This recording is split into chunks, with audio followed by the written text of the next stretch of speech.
ഇതാണ്ട് നോക്കിയേ, നമുക്കിപ്പോൾ ഇവിടെ ഒരു മഞ്ഞുമല കണ്ടില്ലേ? ഈ മഞ്ഞുമല ഇങ്ങനൊരു പടം കണ്ടു കഴിഞ്ഞാൽ നമ്മുടെ മനസ്സിലേക്ക് ആദ്യം ഓർമ്മ വരേണ്ട സാധനം എന്താണെന്നറിയോ? മനോവിശ്ലേഷണ സമീപനത്തിൽ നമ്മുടെ സിഗ്മണ്ട് ഫ്രോയിഡ് പറഞ്ഞ സാധനമുണ്ട്. അതിനകത്ത് ഈ വ്യക്തിത്വത്തിൻ്റെ ചലനാത്മകത അല്ലെങ്കിൽ മനസ്സിൻ്റെ 3 തലങ്ങൾ എന്നുള്ളതിനകത്ത് അദ്ദേഹത്തിൻ്റെ ഒരു ഡയലോഗുണ്ട്. മനുഷ്യ മനസ്സിനെ അദ്ദേഹം എന്തുമായിട്ട് താരതമ്യം ചെയ്തു? മഞ്ഞുമലയുമായി താരതമ്യം ചെയ്തു. ആര്? Sigmund Freud. അപ്പം മനുഷ്യ മനസ്സിനെ മഞ്ഞുമലയുമായി താരതമ്യം ചെയ്ത വ്യക്തിയുടെ പേരെന്താ? Sigmund Freud. അതിനകത്ത് ബോധ മനസ്സ്, ഉപബോധ മനസ്സ്, അബോധ മനസ്സ് എന്നിങ്ങനെയുണ്ട്. ഈ വെളിക്ക് കാണുന്ന കുറച്ച് സാധനമില്ലേ, ഇതിനെയാണ് സിഗ്മണ്ട് ഫ്രോയിഡ് ബോധ മനസ്സെന്ന് വിളിച്ചത്. ഇതിനകത്ത് ഏറ്റവും താഴെ കാണുന്ന ഈ വലിയ പോർഷനില്ലേ, അതിനെ അദ്ദേഹം അബോധ മനസ്സെന്ന് വിളിച്ച്. അപ്പം ഇദ്ദേഹം പ്രാധാന്യം കൂടുതൽ കൊടുത്ത ഏതിനാ? അബോധ മനസ്സിനാണ്.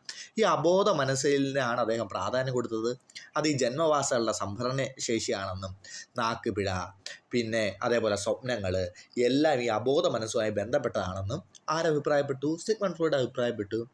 ഓക്കെ, അപ്പം മനസ്സിനെ മഞ്ഞുമലയുമായി താരതമ്യം ചെയ്ത വ്യക്തിയുടെ പേര് സിഗ്മണ്ട് ഫ്രോയിഡ്.